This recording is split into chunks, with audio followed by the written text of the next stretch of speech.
नमस्कार, बोले भारत में आपका स्वागत है। मैं हूं शांता सिंह। आज हम आपको सुनाएंगे एक ऐसे बहुत बड़े नेता का किस्सा जिसका नेहरू गांधी परिवार की एक बहू ने पॉलिटिकल करियर खत्म कर दिया था। कुछ इस तरह खत्म किया कि उस नेता के प्रधानमंत्री बनने की सारी उम्मीदें और सारी संभावनाएं मिट्टी में मिल गई थी। बात 1978 की है। इंदिरा गांधी को विपक्ष में बैठे बैठे 1.5 साल हो गए थे। वो 1977 में मिली हार से अब उबरने लगी थी, लेकिन उससे ज्यादा लंबे समय तक सत्ता में रहे होने के कारण विपक्ष में बैठने से ऊबने भी लगी थी। तभी एक रात जब वो सो रही थी, उनके कमरे का दरवाजा किसी ने खटखटाया। उन्हें समझ नहीं आ रहा था कि ये कौन हो सकता है। जब वो बाहर आई तो दरवाजे पर उनके छोटे बेटे संजय गांधी खड़े थे। संजय गांधी को आधी रात से ऊपर अचानक अपने कमरे के बाहर देखकर इंदिरा गांधी सकपका गईं। उनके चेहरे पर हवाइयां उड़ने लगी कि ऐसा क्या हो गया, ऐसी कौन सी अनहोनी, कौन सी बुरी बात हो गई जो बेटे ने सुबह का भी इंतजार नहीं किया। इंदिरा गांधी ने देखा कि संजय के हाथों में कुछ फोटोग्राफ्स हैं। वो फोटोग्राफ्स से दिखाने के लिए संजय अपनी मां के पास आए थे। वो चंद तस्वीरें नहीं थी, बल्कि उनमें भारत का बदलता हुआ राजनीतिक समीकरण था। उनमें एक दिग्गज दलित नेता के प्रधानमंत्री बनने के सारे सपनों के कत्ल का साजो सामान था। उनमें आजादी से तब तक लगभग 30 साल तक केंद्रीय मंत्री रहे जगजीवन राम के पूरे राजनीतिक जीवन का कफन था। अगर वो तस्वीरें सामने नहीं आई होती तो बहुत ज्यादा संभव था कि भारत को पहला दलित प्रधानमंत्री 1970 के दशक के खत्म होने तक जगजीवन राम के रूप में मिल गया होता। अगर वो तस्वीरें सामने नहीं आई होती तो बहुत संभव था कि पहली बार केंद्र में सत्ता परिवर्तन के बाद बनी जनता पार्टी की सरकार अपने 5 साल के कार्यकाल को पूरा करती। लेकिन इतिहास के कई फैसले चंद कागजों और तस्वीरों से कैसे हो जाते हैं, इसकी पूरी बानगी आपको आज के एपिसोड में देखने को मिलेगी।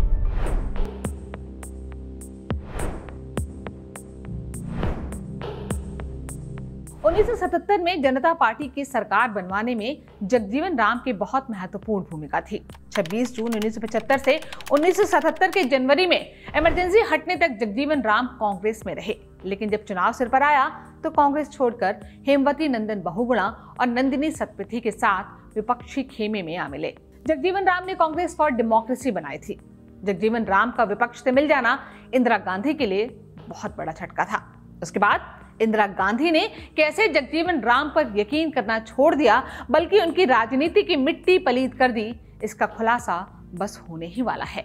अब बात उन तस्वीरों की जिनकी चर्चा हमने थोड़ी देर पहले की। ये घटना 21 अगस्त 1978 की है। दिल्ली से सटे गाजियाबाद के मोहन नगर में शराब कारोबारी मोहन मैकेंस की फैक्ट्री के बाहर एक मर्सिडीज कार ने एक व्यक्ति को टक्कर मार दी। इससे उस व्यक्ति की घटनास्थल पर ही मौत हो गई, जबकि कार भी क्षतिग्रस्त हो गई थी। उस कार में जगजीवन राम, जो उस वक्त देश के रक्षा मंत्री थे, उनके बेटे सुरेश राम एक जवान लड़की के साथ बैठे थे। सुरेश राम डर गए कि कहीं लोग उनकी पिटाई न कर दें, इसलिए कार को मोहन मैकेंस की फैक्ट्री के अंदर घुसा दिया। गार्ड ने तुरंत फैक्ट्री के मैनेजर अनिल बाली को फोन करके हादसे की जानकारी दी। वो मोहन मैकेंस के मालिक कपिल मोहन के भतीजे भी थे। संयोग से कपिल मोहन और उनके परिवार का जितना अच्छा संबंध इंदिरा गांधी से था, उतने ही अच्छे संबंध जगजीवन राम, चरण सिंह, राजनारायण और अटल बिहारी वाजपेयी जैसे नेताओं से भी थे। वरिष्ठ पत्रकार नीरजा चौधरी अपनी किताब हाउ प्राइम मिनिस्टर्स डिसाइड में लिखती हैं कि अनिल बाली ने सुरेश राम को देखते ही पहचान लिया। सुरेश ने अनिल से कहा कि उनकी कार का पीछा किया जा रहा है। दरअसल पीछा करने वाले चरण सिंह और राजनारायण खेमे के 2 युवा कार्यकर्ता केसी त्यागी और ओमपाल सिंह थे। अनिल ने सुरेश को कंपनी की कार से वापस भेज दिया। उस वक्त भी अपने पिता के ताकतवर होने का गुमान सुरेश राम के दिलो दिमाग पर भारी था, क्योंकि उन्होंने अनिल बाली से कहा, बाबूजी देख लेंगे गाड़ी को।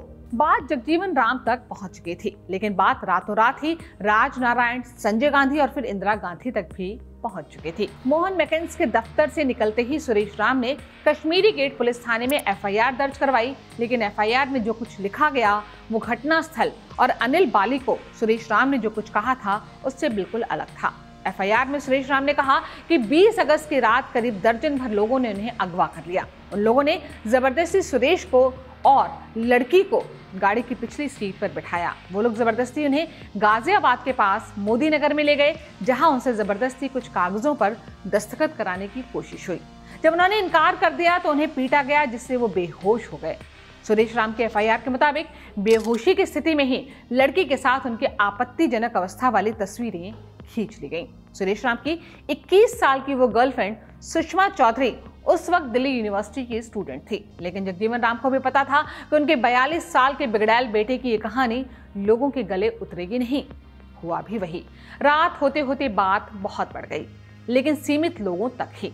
उस मर्सिडीज बेंज कार में सुरेश राम और उनकी गर्लफ्रेंड की अश्लील तस्वीरें थी, जो कार के ग्लव कंपार्टमेंट में पड़ी थी।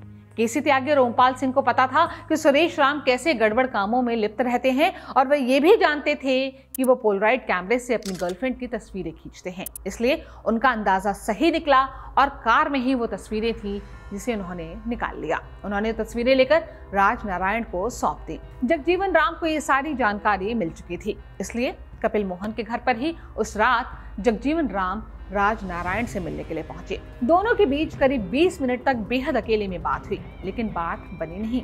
रात 11:15 बजे जब जगजीवन राम चले गए तो राज नारायण ने कपिल मोहन से कहा कि अब ये काबू में आए हैं। राज नारायण के पास सुरेश राम और उनकी गर्लफ्रेंड की 40 से 50 तस्वीरें थीं। उन्होंने करीब 15 तस्वीरें कपिल मोहन को दी, जिसे उसी रात कपिल मोहन ने अपने भतीजे अनिल बाली के जरिए संजय गांधी को पहुंचा दिया। संजय गांधी उस वक्त 12 विलिंगटन क्रेसेंट रोड पर रहते थे, जहां रात 1 बजे अनिल बाली तस्वीरों का पैकेट लेकर पहुंचे। संजय गांधी तब तक सो चुके थे, उन्हें उसी वक्त जगाया गया। तस्वीरें देखकर वो सुरेश राम को पहचान नहीं सके, इसलिए थोड़ा खिन्न होते हुए पूछा कि क्या आधी रात के बाद पोर्नोग्राफी दिखाने आए हो। तब अनिल ने बताया कि ये तस्वीर जगजीवन राम के बेटे सुरेश राम की है। संजय गांधी ने अनिल से कुछ नहीं कहा और उन तस्वीरों को लेकर वो इंदिरा गांधी के पास पहुंचे। दूसरी ओर जगजीवन राम के लिए वो रात कयामत की रात थी। अगली सुबह यानी कि 22 अगस्त को सुबह 9 बजे उन्होंने जनता पार्टी के सांसद कृष्णकांत को फोन किया। कृष्णकांत उस वक्त अपने परिवार के साथ नाश्ता कर रहे थे। फोन पर जो कुछ उन्होंने जगजीवन राम से सुना, उसके बाद आकर उन्होंने डाइनिंग टेबल पर बस इतना ही कहा, एक और बेटे ने अपने बाप को डुबो दिया। नाश्ते के थोड़ी देर बाद जगजीवन राम की मिन्नत के बाद कृष्णकांत उनके घर पहुंचे। जगजीवन राम ने कमरे में मौजूद सारे लोगों को बाहर निकाल दिया। नीरजा चौधरी अपनी किताब हाउ प्राइम मिनिस्टर्स डिसाइड में लिखती हैं कि जगजीवन राम उठे और अपनी गांधी टोपी कृष्णकांत के पैरों पर रखते हुए कहा कि अब मेरी इज्जत आपके हाथों में है। दरअसल जगजीवन राम अब कृष्णकांत के जरिए एक तरफ पार्टी के अंदर दूसरे नेताओं को साधना चाहते थे, तो दूसरी ओर मीडिया तक बात को जाने से रोकना उनके लिए बहुत जरूरी हो गया था। सबसे बड़ी बात यह थी कि तब मीडिया मैनेज भी हो गया था। किसी भी अखबार ने इस खबर को नहीं छापा। इंडियन एक्सप्रेस ने एक खबर छापी तो भी उसमें सुरेश राम के प्रति सहानुभूति दिखाई पड़ी। तब अखबार ने कुछ इस तरह से लिखा कि रक्षा मंत्री जगजीवन राम के बेटे और उनकी प्रेमिका के अपहरण से देश हिल गया। इंडिया टुडे ने सितंबर 1978 के अंक में लिखा कि वीवीआईपी का बेटा सेक्स रैकेट में शामिल। मशहूर लेखक और अपने जमाने के नामचीन पत्रकार खुशवंत सिंह ने अपनी autobiography truth, love and little malice में लिखा है कि वो तस्वीरें एक पैकेट में उनके पास भी पहुंची थीं। खुशवंत सिंह के मुताबिक उसी शाम एक आदमी उनके पास जगजीवन राम का मैसेंजर बनकर आया कि अगर वो तस्वीरें नेशनल हेराल्ड और सूर्या में ना छपे तो जगजीवन राम जनता पार्टी और मोरारजी का साथ छोड़कर कांग्रेस में आ सकते हैं। खुशवंत सिंह उन तस्वीरों को लेकर इंदिरा गांधी के पास पहुंचे। खुशवंत सिंह ने लिखा है कि इंदिरा गांधी ने उनसे कहा कि मैं शख्स पर रत्ती भर भी यकीन नहीं करती। फिर भी इंदिरा गांधी ने एक मैसेज भिजवाया जिसे खुशवंत सिंह ने अपनी आत्मकथा में लिखा है कि जगजीवन राम ने किसी और आदमी की तुलना में मुझे और मेरे परिवार को ज्यादा नुकसान पहुंचाया है। उनको कहलवा दीजिए कि पहले उन्हें अपना पाला बदलना होगा, तभी मैं मेनका से उन तस्वीरों को ना छापने के लिए कहूंगी। दरअसल जगजीवन राम के लिए अपनी छवि बचाने की चुनौती सबसे बड़ी थी। पूर्व प्रधानमंत्री चंद्रशेखर ने अपनी आत्मकथा जिंदगी के कारवां में लिखा है कि जगजीवन राम कांग्रेस नेता और इंदिरा गांधी के बेहद करीबी रहे दिनेश सिंह के जरिए कांग्रेस में जाने का रास्ता देख रहे थे, लेकिन इंदिरा गांधी को लगता था कि जगजीवन राम कभी भी खेल कर सकते हैं। 1975 में जब इलाहाबाद हाईकोर्ट का फैसला इंदिरा गांधी के खिलाफ आया तो उन्हें कुछ नेताओं ने सलाह दी थी कि वो कुछ समय के लिए जगजीवन राम को प्रधानमंत्री बना दें। लेकिन राजनीति की चतुर खिलाड़ी इंदिरा गांधी अच्छे से जानती थी कि इस दिग्गज दलित नेता को एक बार प्रधानमंत्री बनाने के बाद उतारना आसान नहीं होगा। यही बात जनता पार्टी में चौधरी चरण सिंह भी अच्छी तरह से जानते थे और मोरारजी देसाई भी। तो ऐसी ही राजनीतिक उठापटक के बीच जगजीवन राम ने मुख्य धारा की मीडिया को तो मैनेज कर लिया, लेकिन इंदिरा गांधी के घर की पत्रिकाओं, अखबारों में उनकी चली नहीं। जगजीवन राम को इस तरह झुकने का मौका भी नहीं मिला। सूर्या पत्रिका तब इंदिरा गांधी की छोटी बहू और संजय गांधी की पत्नी मेनका गांधी चलाती थी। जगजीवन राम के बेटे की कारस्तानी वाली वह तस्वीरें तब सूर्या और नेशनल हेराल्ड दोनों जगहों पर छपी। उसके बाद सूर्या पत्रिका की डिमांड इतनी ज्यादा बढ़ गई कि उसकी कॉपियां ब्लैक तक में बिकी। सारे देश में तहलका मच गया। वो इतनी बड़ी घटना थी कि उसके बाद जगजीवन राम फिर कभी उबर नहीं पाए और धीरे धीरे राजनीति के हाशिए पर चले गए। जगजीवन राम आजादी के आंदोलन से उभरे नेता थे। गांधी, नेहरू और पटेल जैसे बड़े नेताओं के सानिध्य में उन्होंने राजनीतिक पारी खेली थी। आजादी के बाद वो जवाहरलाल नेहरू, इंदिरा गांधी और मोरारजी देसाई के मंत्रिमंडल में अहम पदों पर रहे। संचार, कृषि से लेकर रक्षा मंत्रालय तक हर विभाग में उन्होंने अपने राजनीतिक कौशल और प्रशासनिक क्षमता का लोहा मनवाया। इसलिए 1977 में जब जनता पार्टी की विजय हुई तो प्रधानमंत्री पद के एक प्रबल दावेदार जगजीवन राम भी थे। जनता पार्टी का जनसंघ घटक तो जगजीवन राम के पक्ष में भी था। जगजीवन राम को भी लगता था कि वो प्रधानमंत्री बन ही जाएंगे, लेकिन उनके खिलाफ दो चीजें गईं। पहले तो ये कि वो इमरजेंसी के दौरान पूरे समय न सिर्फ इंदिरा गांधी के साथ थे बल्कि उनकी कैबिनेट में मंत्री भी थे।